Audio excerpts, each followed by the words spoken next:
Inside Outside Innovation is the podcast that brings you the best and the brightest in the world of startups and innovation.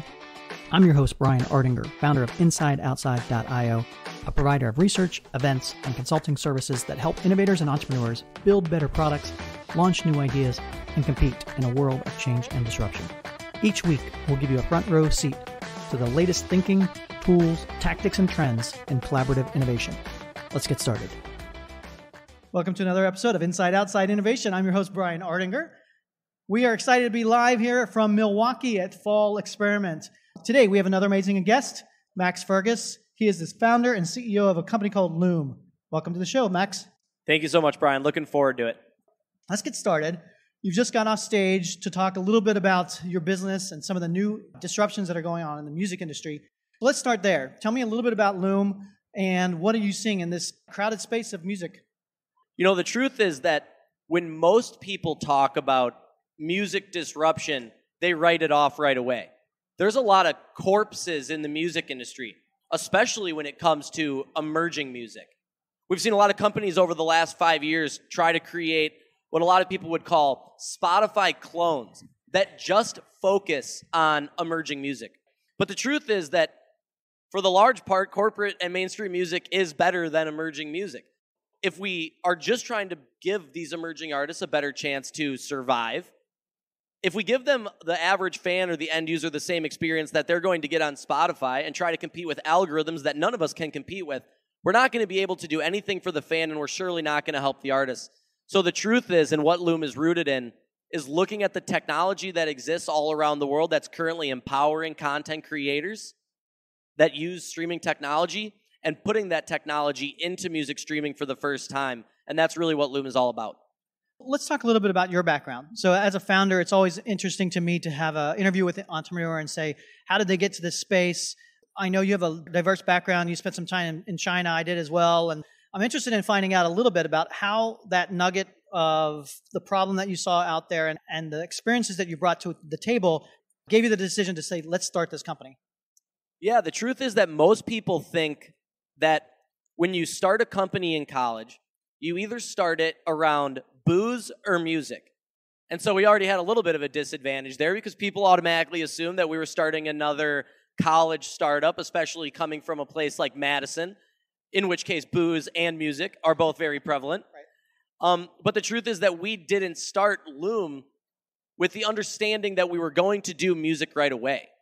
We looked at industries that were growing rapidly, like streaming, like music streaming, and made our decision based off the ones that were the most likely to be disrupted. And music streaming was really powerful because it hasn't just been growing really far in the past, but it's growing exceptionally fast right now, and it's going to grow even more so over the next 10 years. And that was really what motivated us, I think, to go down that path specifically. I understand you had some background in healthcare and a little bit in the VC space as you're going through college. What made you decide this is what I want to do for the next 5-10 years of my life?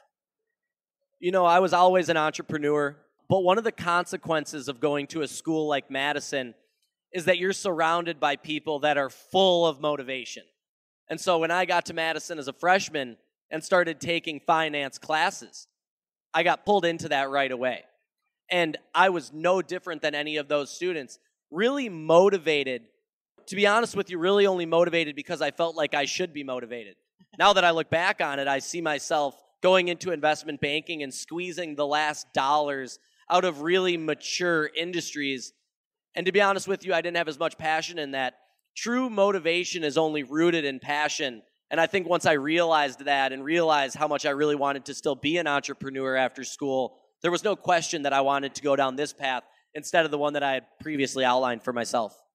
So we'll talk a little bit more about kind of the background and why you started it in Milwaukee and that. But getting back to the industry itself, what are some of the trends? Because you're not just about music streaming. I heard your talk. You talk a lot about community and some of the trends in content creation and that are changing the way consumers view content in general. What are some of the trends that you're seeing and why did you see a huge opportunity for what you're building? Absolutely. And it all came down for us to the comparison of all of these streaming verticals. And the easiest one to look at is Twitch and Amazon because they're in our own backyard. I barely even knew what esports was 2 years ago. Most of my friends went from really not playing a lot of esports to playing games every single day, watching Twitch live, taking it from a niche to an entertainment and industry powerhouse like we had talked about. But that wasn't the thing that really interested us. What interested us the most was that Twitch was making billions of dollars just off of micropayments from fans virtually gifting their favorite esports gamers. Now, digital tipping and tip jars aren't new, but I can tell you right now, without that medium, would those fans have ever gifted an esports gamer simply through Venmoing them or finding them online? Probably not.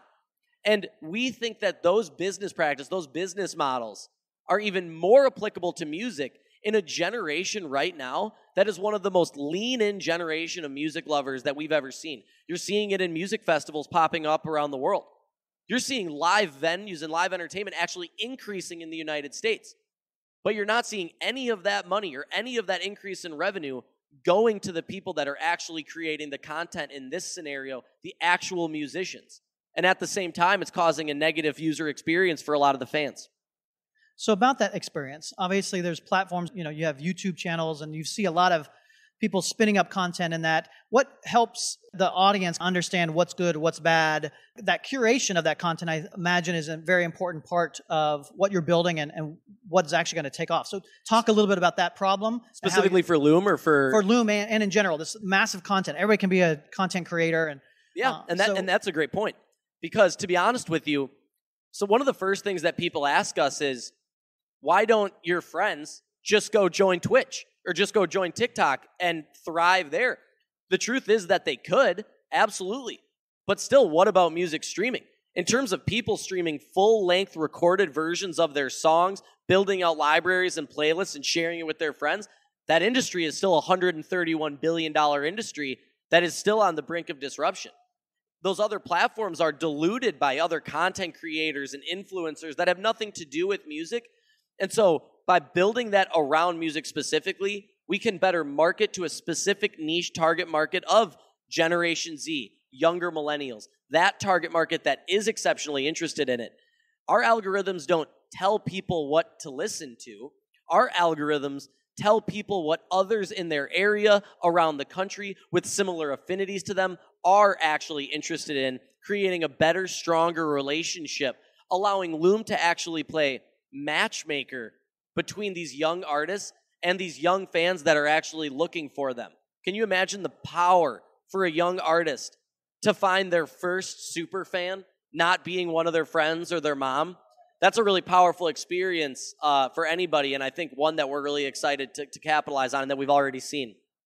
So let's talk a little bit about community. So as a founder, no business really kind of starts without having some support and resources, and the best founders know how to kind of find that community and find those resources. Talk a little bit about your early days of idea generation to finding the right people to surround yourself with to help get it off the ground. Like I said, a large majority of the founding team for Loom was students and alumni from the University of Wisconsin. And even further than that, a lot of them were our really close friends. And I think if that wouldn't have been the case, a number of us probably would have taken those jobs after school. But going more specifically to your question around the platform, I remember the first day we ever launched our pre-pilot beta, like even before it was on the App Store, we were testing it on test flight. We got about 100 artists on and 100 fans onto this pilot application, sitting in my dad's house because the Wi-Fi at our office wasn't working that day. And within the first 30 minutes, I think we had never been more excited about the potential of Loom than we had been before, because our product at that point was terrible.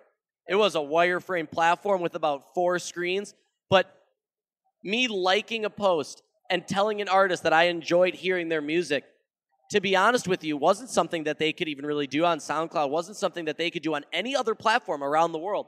And just by giving them that one experience, that artist is still a user today on Loom because they've never seen it anywhere else. We always say artists are more than the sum of their streams. It's so much more about the relationship that they can build with their fans. So how did you go about finding that community for yourself as an early entrepreneur to know what are the resources, where can I go to spin up a business from scratch? To be honest with you, it came from all over the place. I really wish I could say that there was one thing that was more important than another thing. Obviously, the University of Wisconsin-Madison was huge. I can't even deny that. And I think that the bigger piece is by the time we had gotten to pressure chamber, when we had one pressure chamber after graduating that summer, we realized the full plethora of resources that was available to us. We asked ourselves early on, can a music streaming company survive in the Midwest when really it needs to be located in New York or LA? But we had the Madison Chamber of Commerce and the Forward Technology Festival and the UW and all of these resources and mentors, angel money, all flourishing and giving us resources that we desperately needed. But even more so than that, I would actually say one of the biggest things that has helped us is the Starting Block community, which is the new entrepreneurial community based out of Madison, run by Chandra Miller-Feenan, which I would say has helped LUM potentially more so than anything, but has probably given Madison a bigger entrepreneurial ecosystem and spirit boost than anything that we've seen over the course of the last 10 years. So let's talk about your team. As a founder, that's one of the best things you have to do, and probably the most important thing to do is surround yourself with the best and the brightest that you can find and that can complement what you're doing. How did you go about finding your team and building that out?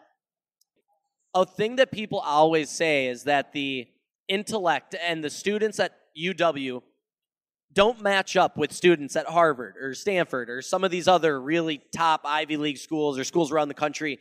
And I don't disagree with all of that. But what I disagree with is that the top quartile of students at the UW are just as smart and as motivated and as passionate as any of those students at any of those universities. And I wish I could take credit for going out and finding the smartest kids across the school, but the truth is that they were surrounding us at all times. It was not hard to find students that were exceptionally motivated and exceptionally excited to, like I said, challenge themselves and explore new career opportunities. We did a risk analysis of our company early on of the 9 major types of risk that startups come accustomed to failing to. And the first thing that we had checked off the box was our team risk. So you've been in business 18 months-ish, around there. What are some of the obstacles or the biggest things that you've had to face in the last 18 months that have made you think twice about what you've done? Yeah, to be honest with you, I don't think yet I've thought a single time about what I've done in a negative way or that I would ever go back on it.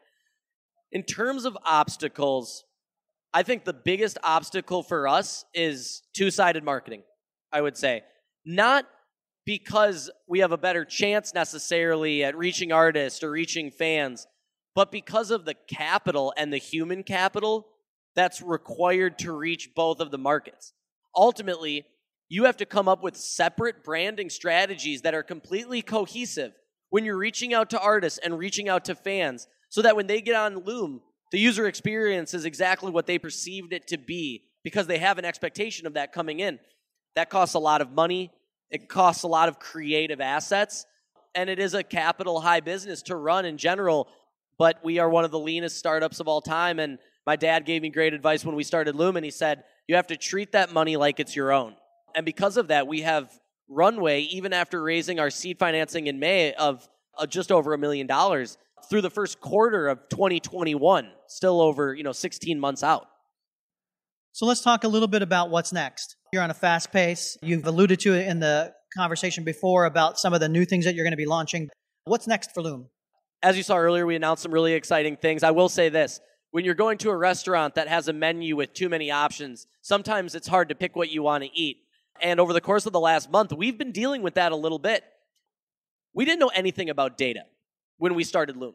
And so when we have companies like Universal and Sony and Live Nation reaching out to us because they want to use our data for better leveraging it for live entertainment, for advertising, for especially A&R, right? A&R alone is an industry where $11 million a day is spent to sign 2 acts. And these labels believe that LUM can better give them those next emerging artists than the current data platforms that they're spending $1 million a day on right now to find those acts. Luckily for us, we've had some really great mentors and advisors that have helped us really focus on what we want to do. There's always time for that. But what we need to do right now is create the next business model for music.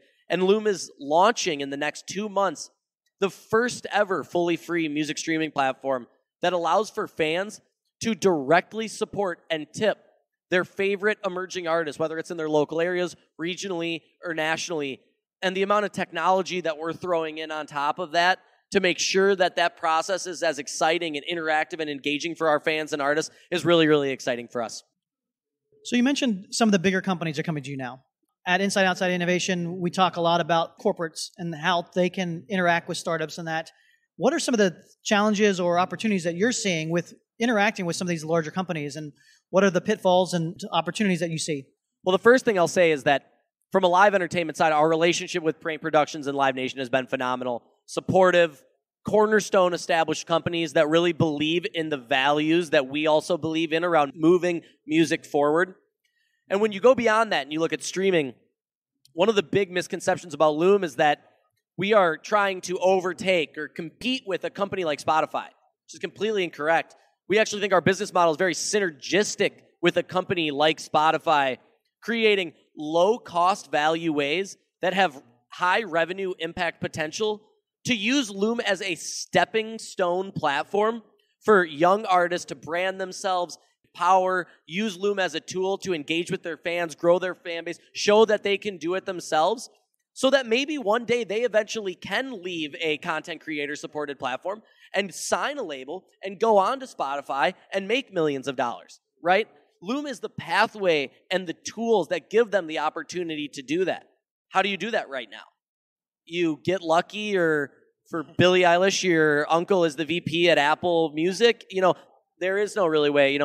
We use the analogy often that in the NFL, the top 1% of people that make it to the league with some variation are usually the ones that should be playing in the NFL, right? There's no secret LeBron James not playing basketball, but they're really trying to. But in music, that's not the case. The top 1% of the people making the most money are absolutely not the most talented, right? Maybe the entire first 5% is as talented as they are. And LUM is just a tool to help them get to that next step. If people want to find out a little bit more about you as an entrepreneur or LUM, what's the best way to do that? Absolutely. You can find us on loom.fm is our website. At the same time, we're also currently available on iOS across the country, downloaded on the Apple App Store. You'll actually find us likely in the top free music charts on any given week. And at the same time, we'll be actually launching our Android version here over the course of the next 3 or 4 months. Thanks very much, Max, for being on Inside. Of course. Thank you so much, Innovation. Brian. Appreciate it.